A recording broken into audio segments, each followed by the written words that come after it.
Alaska.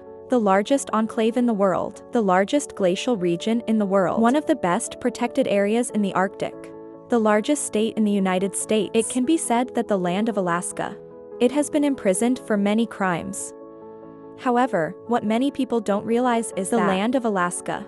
The first did not belong to the United States. The Russian Empire in the 18th century has expanded to its geographical limits. For hundreds of years, Cossacks of the Russian Empire, always moving east, and the earth element theory also let the successive empires. The Tsars learned a simple lesson. That is, as long as you push all the way east, sooner or later, we will be able to advance to the New World. And in the early 18th century, Cossack Gate of the Russian Empire. Finally, we have reached the end of Asia, shore of White Collar Strait.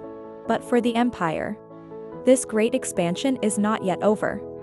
Because on the other side of the strait, and there's no land. That's Alaska.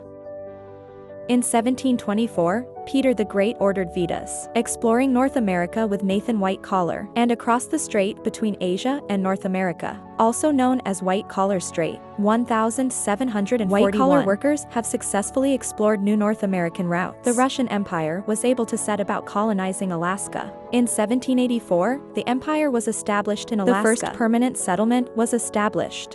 In 1799, Alaska was basically formed today.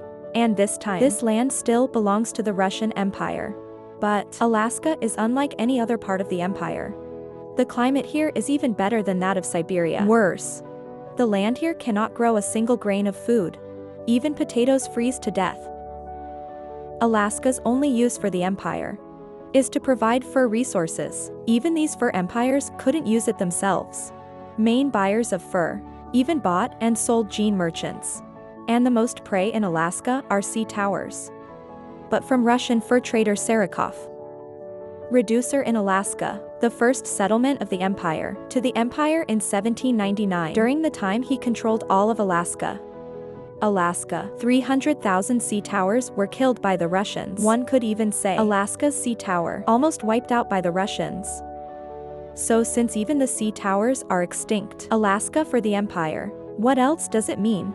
Of course it still makes sense, because here, after all, he is an still important base for China's expansion into North America. But the empire expanded in North America, but it has aroused the vigilance of the United States, especially after the Monroe Declaration. All attempts to interfere in America would be considered an act of hostility towards the United States. But for the Russian Empire, the Monroe Declaration was not without opportunity, because the manifesto itself is not directed at the empire. For the UK. The non-colonization principle in the Mantra Declaration. It can be said that it has deeply poked the pain points of the UK, and for the Russian Empire. Between it and the UK at this time, there is also a huge contradiction. At the Achun Conference of 1818, the Russian Empire tried to propose building an international force led by the Russian Empire, thought it was the international order in Europe. However, Britain was vehemently opposed to the Russian Empire's proposal, because this will directly affect Britain's continental military policy in Europe. Not to mention, the empire also tried to establish a court of the monarch in Europe, a 19th century version of the European Union.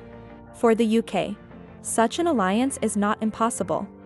But if it exists, it must also have the UK as the core presence. Therefore, the empire's two proposals both were opposed by the UK. But the proposal of the Russian Empire was met by the British support from rival Spain. This also directly leads imperial-dominated Holy Alliance, during the Glass Revolution, attempt to intervene in Latin America's independence movement. In the case of the invasion of Latin America, the interests of the United States and the United Kingdom are aligned. But Britain for Latin America, they also have interests. The direct evidence is that Britain in 1864 intervention in the Paraguayan War. Therefore, for the United States, the Russian Empire is a rude adventure. Ghost, but England. It is the life and death enemy of the United States in America's interests. The same is true for the Russian Empire. The conflict between Britain and Russia in Europe is irreconcilable. During the Napoleonic Wars, Britain and Russia tried to contain France, once briefly united. But after the Napoleonic Wars ended, the Russian Empire began to rise in great strides. This is also created a conflict of interest between the UK and Russia. This conflict is also comprehensive. It was the Crimean War of 1853. Britain tried to contain the Russian Empire, decided to send troops, help the righteous Ottoman Empire, and in the disgraced Paris Agreement, Turkey became a European country.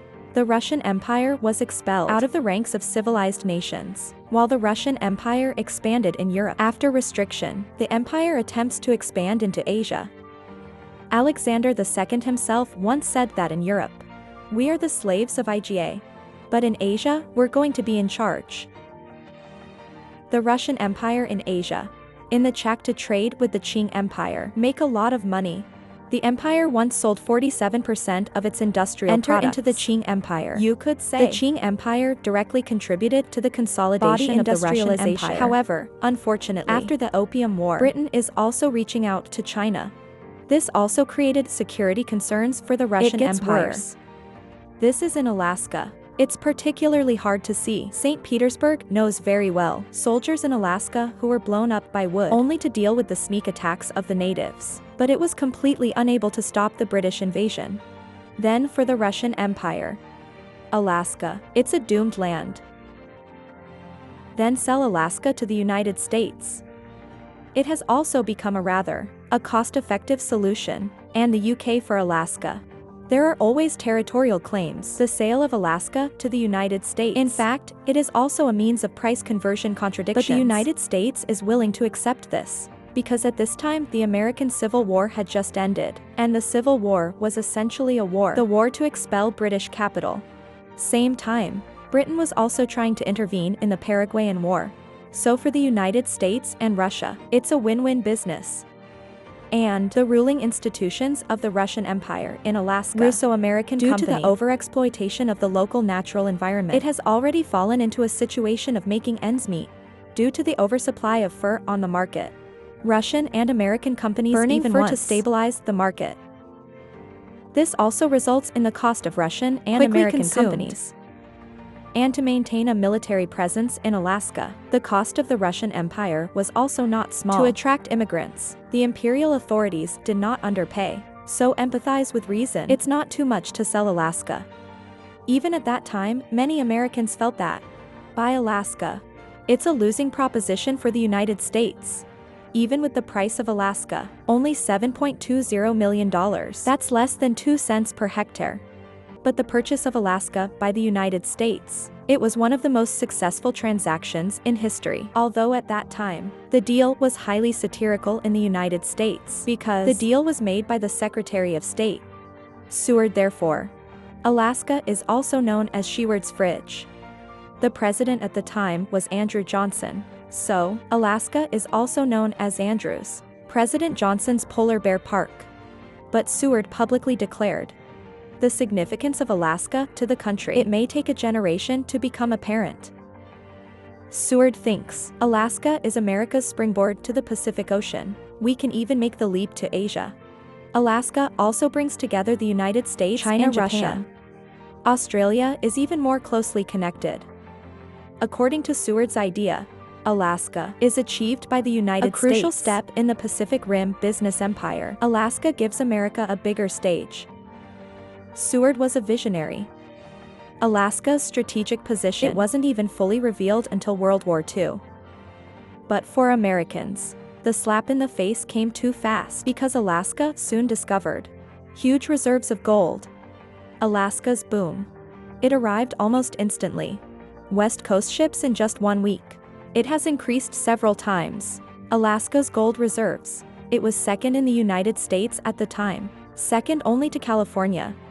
However, at that time, California was close to running out of gold, but it was perfectly accepted. The California gold diggers, so that they didn't become ministers of California, factors while the Russian Empire. It took hundreds of years. The unsolved Alaskan immigration problem. One Junota gold mine and it's all settled. Towns in Alaska today.